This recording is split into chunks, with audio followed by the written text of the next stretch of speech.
Assalamualaikum dan selamat sejahtera. Okey, hari ini kita sambung tajuk kemagnetan. Okey, tajuk kemagnetan. Okey, lihat.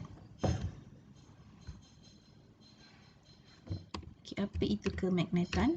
Okey, jadi suatu objek yang bermagnet kita panggil sebagai magnet. Jadi magnet adalah objek yang bermagnet. Okey, dia mempunyai kuasa magnet.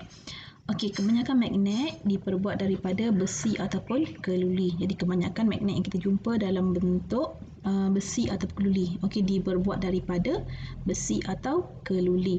Okey, manakala magnet buatan manusia diperbuat daripada kobalt dan nikel. Okey, ini pengetahuan sajalah. Okey, magnet. Okey, kalau magnet, okey, bila objek tersebut adalah objek yang bermagnet, okey, dia boleh menarik objek yang diperbuat daripada logam. Okey, objek yang diperbuat daripada logam contohnya adalah kelip kertas, tin paku, apa sahaja yang logam semua boleh tarik. Okey, jadi itu adalah objek bermagnet. Okey. Okey, kita lihat sifat-sifat magnet. Okey, sifat-sifat magnet mempunyai kutub utara dan kutub selatan. Jadi magnet mempunyai kutub utara dan kutub selatan. Okey, jadi kalau yang macam ni dia ada utara, dia ada selatan. Okey, ini ada utara, ada selatan. Okey, akan menarik bahan magnet. Okey, ini sudah beritahu tadi. Okey, kutub yang sama, okey, kutub yang sama jenis akan menolak, manakala kutub yang berlainan jenis akan menarik. Jadi maksudnya kalau kita letak utara dengan utara, dia akan saling menolak. Selatan dengan selatan pun akan saling menolak. Jadi bila kita letak utara dengan selatan, barulah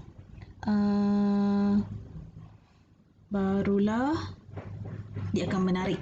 Okey, barulah dia akan menarik. Okey, kalau kita gantung secara bebas sekeping bar magnet ni, okey, kita ikatkan dengan tali di sini dan kita gantung. Okey, bila kita gantung secara bebas, okey, magnet ini akan menunjukkan arah utara dan arah selatan bumi.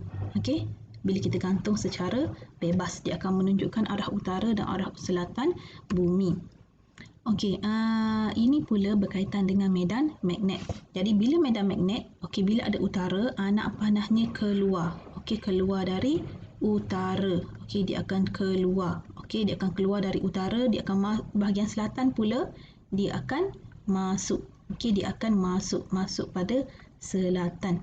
Okey, garisan magnet okey dari kutub utara masuk ke kutub selatan. Jadi kalau kita lukis, keluar dari kutub utara, okey, dia akan masuk ke kutub selatan. Okey. Garis medan magnet ini dia tidak akan bersilang dan tak akan bertemu. Jadi kalau katakan kuat, okey, dia akan jadi rapat. Dia tak akan bersilang. Okey, dia tak akan bersilang. Jadi dia hanya boleh jadi lebih rapat sahaja. Dia tak akan bersilang. Okey, semakin kuat medan magnet, semakin rapat garis-garis medan magnet. Okey, jadi kalau kamu lihat di sini, okey, di sini garisnya lebih rapat.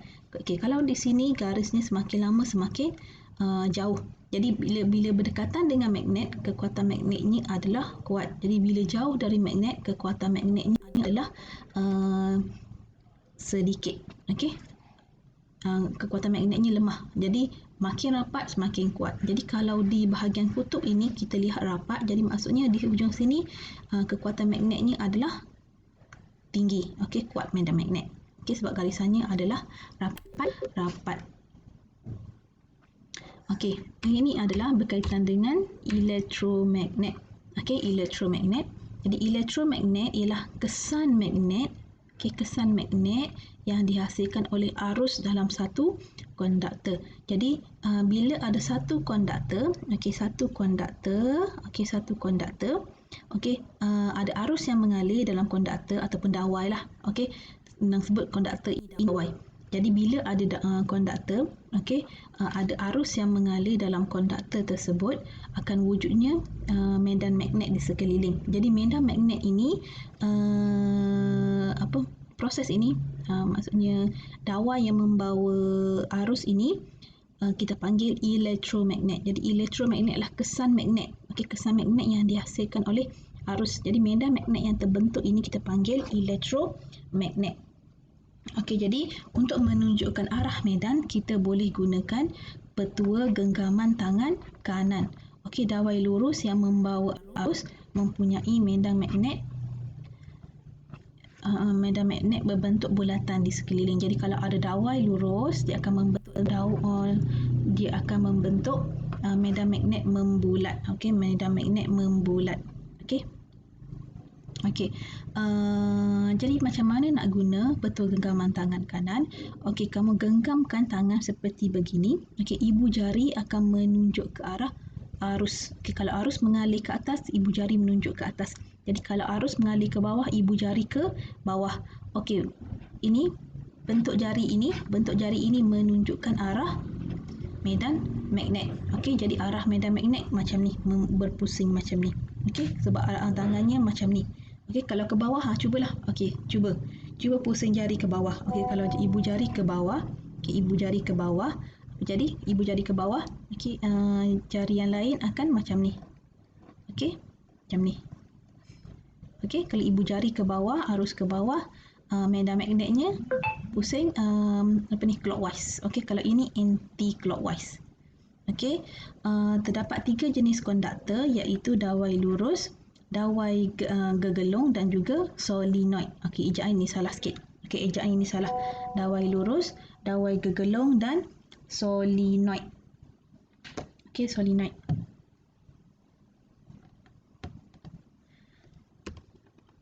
Okey, jadi ini adalah 3 jenis konduktor. Okey, 3 jenis konduktor. Okey, yang pertama adalah dawai lurus. Okey, dawai lurus. Okey, ini dawai lurus. Jadi kalau dawai lurus, kita guna petua genggaman tangan kanan tadi. Okey, bila arus ke atas, dia akan anti clockwise. Medan magnetnya anti clockwise. Jadi kalau kita letakkan kompas, okey, pada selai kertas ini di sekeliling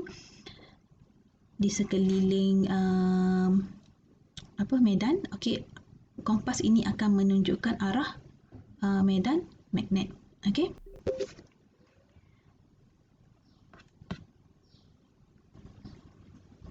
Okey, bila kita letakkan kompas, okey, kompas akan menunjukkan arah medan magnet. Okey, ini pula solenoid. Okey, solenoid ini seutas dawai, kita lilit, okey, keluar sini. Okey, kita lilit. Okey, sekarang ni bila kita lilit, arus akan masuk dari sini, okey, ke arah atas.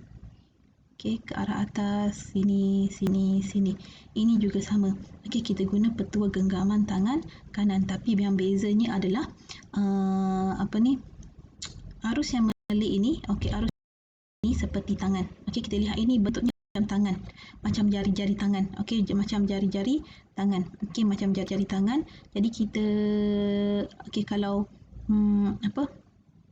kita buatlah, okey, hujung jari di sini. Okey, sebab anak panahnya menunjuk ke atas, jadi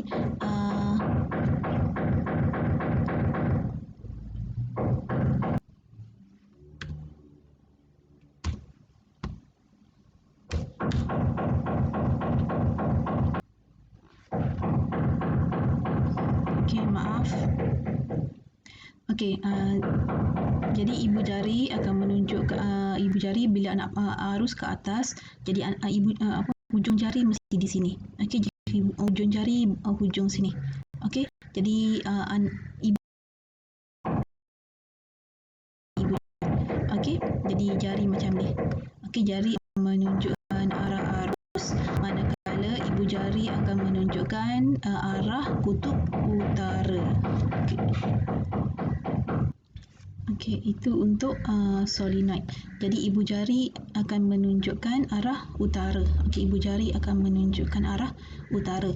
Jadi kamu boleh gunalah ibu jari, boleh buat petua genggaman tangan kanan tadi, cuba. Okey, ibu jari menunjuk ibu jari pula. Jari-jari yang lain, 4 jari yang lain akan menunjukkan arah arus, manakala ibu jari akan menunjukkan arah utara. Okey, kita tak tahu, kita tak nampak mana utara selatan, tapi kita hanya tahu arah arus. Jadi kita boleh guna arah arus tadi untuk menunjukkan arah utara. Okey, kalau tak dengar sangat, saya minta maaf sebab jiran saya sedang mengetuk dinding. Okey,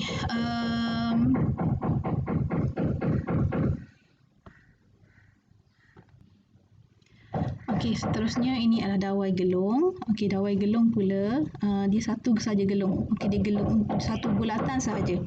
Okey, satu gelung sahaja kita panggil dawai gelung. Jadi untuk dawai gelung masih guna petua genggaman tangan kanan. Okey, pada sini kita lihat arah atas akan menunjukkan arah arus. Jadi jari yang lain akan menunjukkan arah medan magnet. Kamu boleh gunalah, boleh cuba dengan tangan. Okey, bila sampai di sini arah arus akan berubah ke bawah. Okey, bila berubah ke bawah, okey, arah medan magnet juga akan berubah. Kalau ini anti clockwise, ini clockwise. Okey, boleh? Okey, kita lihat aplikasi magnet dalam kehidupan seharian.